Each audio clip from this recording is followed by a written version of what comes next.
After capturing Obi-Wan Kenobi on Geonosis, Dooku would reveal to him that a Sith Lord by the name of Darth Sidious was currently in control of the Republic. At the time, Obi-Wan called him a liar and stated that to be impossible. However, Obi-Wan would later return to the High Council with news revealed to him by the new Sith Lord. Despite this big revelation, the Council was dubious, as Obi-Wan believed this to be a misdirection, and for the majority of the Clone Wars, the Jedi Council didn't actually believe that Sidious existed at all. It was only until the very last few months of 19 BBY did they actually begin hunting down the mysterious Sidious. This brought up many questions in our mind though. Why did Dooku so hastily reveal Sidious's plan? Why didn't the Jedi even bother investigating these claims? Why did they write off Sidious as a lie so quickly? And had Dooku predicted all of this? Well, in today's Holocron, we wanted to explore these questions in great detail, as this one revelation by the Count could have saved the entire Jedi Order. But because of several strange factors, the Order doomed itself by believing that Sidious was simply a myth. But while the Jedi didn't heed this truth right away, there are many pieces of knowledge in the lore waiting to be revealed. Do not make the same mistake of the Jedi Council.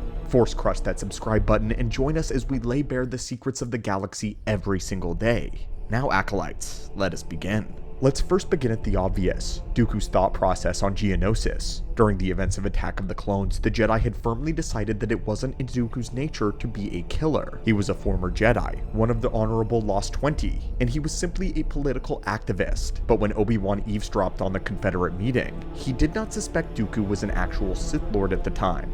Kenobi listening to Dooku's conspiracy made him think of the man as a political traitor, but not an agent of evil. When he was captured, Dooku decided to leverage this information to approach him as an old friend, cordially, with respect, and even some reverence for Qui-Gon. The Count had great respect for Obi-Wan. He was the Padawan of his own Padawan. In a way, Obi-Wan was Dooku's proverbial grandson, and wanting nothing more for him to join the cause and be spared of the Jedi's ignorance and destruction. But Obi-Wan, now knowing that Dooku was behind the attempts of Padme's life, was conspiring to raise an army against the Republic. Obi-Wan flatly refused. That's when Dooku decided to pull out a trap card. He would blatantly reveal that the Republic was under the control of a Sith Lord Darth Sidious. This was his truth. The Count was well aware of who Palpatine was, but it seems odd for him to reveal this to a Jedi outright. But what we have come to discover is this is actually a stroke of genius. By revealing this information so soon, no matter how Obi-Wan reacted to it, Dooku believed that he could not lose. If Kenobi believed him and joined him, Dooku would gain the ally that he so eagerly sought. But if the opposite happened, and Obi-Wan did not believe him,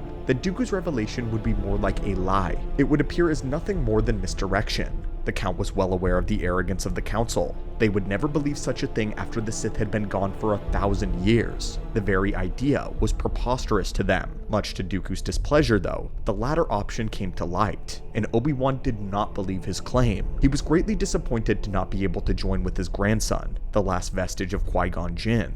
But nevertheless, Dooku had still won. He accurately predicted the Jedi would not believe him because of how readily he offered that information. Then of course, it was later revealed that Dooku himself was a Sith, and Yoda would duel him and confirm for himself that the dark side of the Force was present within his former Padawan and friend, a former paragon of light. As for why the Jedi Council did not believe in the Sidious though, this was a direct result of Yoda's discovery. When Yoda fought Dooku, he felt for himself the power of his old apprentice, the new power. The utilization of Force lightning disturbed Yoda, as he got to see firsthand that Dooku was not bluffing when he claimed that he was Sith. While the Grandmaster neutralized the Count's Force abilities, they soon reached an impasse which could only be solved at the lightsaber. When they crossed blades, they were basically even matched. Neither could overwhelm the other, forcing Dooku to distract Yoda and flee. The Jedi Master had dueled his apprentice countless times in the past, and he'd never before seen Dooku at this peak. This not only upset the Grand Master, but it also worried the entire Jedi Council.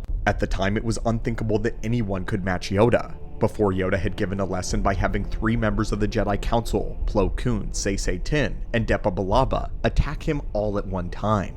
But Yoda dodged all of their strikes while barely moving, and simply used the Force to guide their blades away from him. It was generally accepted that Yoda was untouchable, and yet the Jedi Grandmaster had been unable to defeat Dooku on Geonosis, and came back explaining and claiming just how powerful he had really become. With this in mind, they could not, or rather would not believe that Dooku had a master, because that would mean that there was someone beyond Yoda. In this era, the Count was the strongest Darksider that any Jedi had encountered for hundreds of years. To admit that there was a being greater than him would be to open a discussion that a Sith Lord existed that could rival or even surpass Yoda. This was not a conversation that the Jedi wanted to have. It was so unthinkable that they had to dismiss it as a lie for their own sanity, and at the time, the only being they found with the midichlorian Count matching, or higher than the Grand Master, was Anakin Skywalker, the being that was currently theorized to be the chosen one of legend. So they thought that Dooku was just lying. If another existed with the same power of the Force that was an anomaly on the level of Yoda and Anakin, the Council decided that they would have already found him. It would have been a beacon to them in the Force, and the Jedi Seekers would have undoubtedly brought this being to be trained as a Jedi years ago. But what they did not count on was something discovered by another decades earlier. Darth Plagueis discovered that Sheev Palpatine had a strange ability, a natural affinity towards concealing his presence in the Force. Even Darth Plagueis had a difficult time detecting the boy's power, even when he was standing right in front of him, and even then he needed to be pushed. Plagueis put Palpatine through a test to get him to reveal his latent power, and it was this, along with the bribes from his father Kasinga Palpatine, that kept Sheev undetected by the Jedi. But let's go back to the Jedi. When we take into account the implications of Yoda's discovery, along with the fact that Dooku said that Sidious was controlling the Republic, you begin to see how the Council saw that this was all far too far-fetched. The idea that not only this being slipped their radar for so long, but was now controlling things in their backyard was simply absurd to them. In their blind arrogance, they didn't think that their all-seeing eye in the Force would have been able to overlook this whatsoever.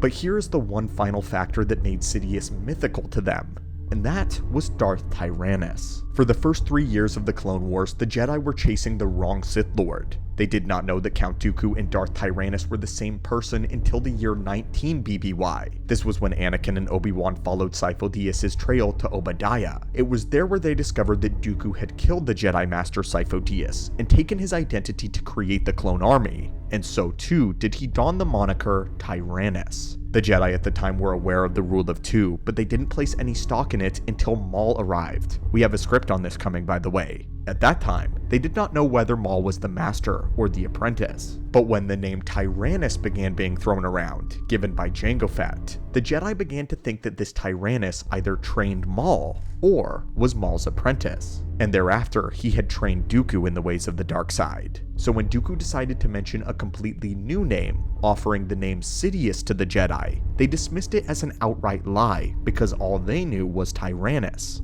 The Rule of Two would not permit Sidious, Tyrannus, and Dooku to exist at one time, but eventually it was revealed that Dooku and Tyrannus were one and the same, and this threw the Jedi into a panic. Suddenly things began to make much more sense, and their eyes were opened to a horrific truth. Sidious was not mythical at all, but he was the master. Somehow the war dragged on, and the enemy seemed to know their plans. The Senate was rife with corruption, and Palpatine was staying in power long after his term had expired. In the novel for Revenge of the Sith, Mace Windu reveals to Obi-Wan that he and Yoda theorized that Sidious was puppeteering the Chancellor from behind the scenes. They even caught the scent of Darth Sidious, and they began following this trail, tracing him all the way through an underground passageway, one that led to the address 500 Republica, Palpatine's penthouse. Because of reasons we've covered before though, they did not suspect that Palpatine himself was Sidious, but that Sidious was either in his personal entourage or even disguised as a personal guard. But now their worst fears were coming true.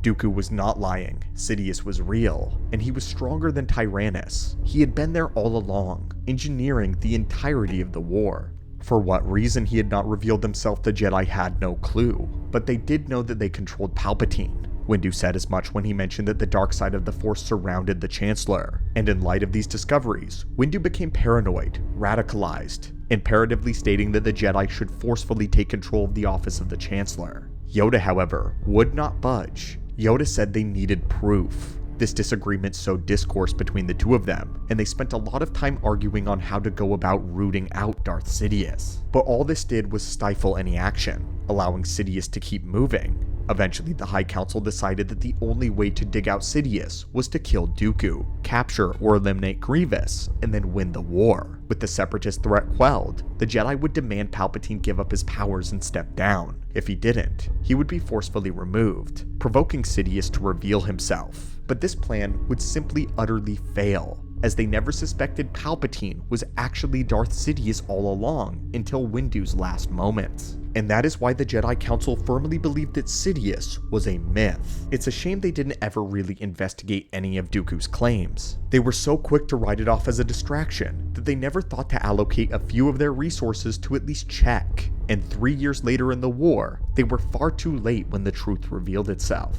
But this was all according to the Sith's plan. Just more proof that the Jedi were blind and arrogant. Yoda finally realized the truth of the weight of Order 66 when he resolved to face Palpatine himself. Yoda plainly told Obi-Wan that he was not strong enough to fight Lord Sidious. Only the Grand Master could do that. But anyway, friends, what do you think of our own investigation into this topic in the comments below? Have you wondered why it took so long for the Jedi Council to actually find Sidious? And what are your thoughts on Dooku leading them masterfully away from the trail, even though he was being completely honest? Thank you so much for visiting us in the archives here today, my friends, and may the Force be with you.